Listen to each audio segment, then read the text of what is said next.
Sabahınız hayırlı olsun. Gününüz uğurlu olsun. İşleriniz amanlı olsun. İzleyicilerim səhərdir. Yemlərini vermişəm. Dünənləri yem qarışığını göstermişim. O yem qarışığıdır, kəpəkdir və sularıdır. Hazır elədim.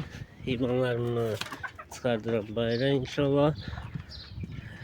Və indi yemləmə saatıdır. Səhər sübdən ilkin variant onların yemlənməsidir ki, bunu da sizə təqdim etmək istədim səhər-səhər yemləmələri. Bugünkü görəcəyim işlər çoxdur. İlk növbədə bugün tövlə düzələcək. Çünki səhər sübdən fikrim budur ki, cücələri indi bundan sonra yemləyəcəm inşallah. Və buranın təmizlik işləri, peçin çıxarılması, dünənlər istəyirdim çıxardım, müəyyən işlərə görə qaldı və əlavə olaraq buradan təmizlik işləri görüləcək, ağaclar çıxarılacaq. Qışın bitdiyi deməkdir. Bakıda demək olar havalar o qədər isti, soyuq olmur bundan sonra. Buna görə də peçi çıxaracağım inşallah.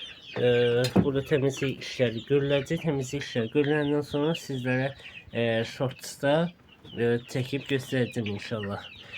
İzlemede kalın ki o temizlik işini de görmüş olarsınız. Sizlere necə deyərlər, kənd həyatından bir şey təqdim edebilirimsə mənim üçün böyük bir xoşdur. Bu da cücələrimdə səhər-səhər açılıb. Hələlik izləyicilər inşallah digər işlərimi də çəkib sizə atacağım. Birazdan cücələrim üçün vitaminli su qarışığı hazırlayacağım. Onu da çekip size göstereceğim.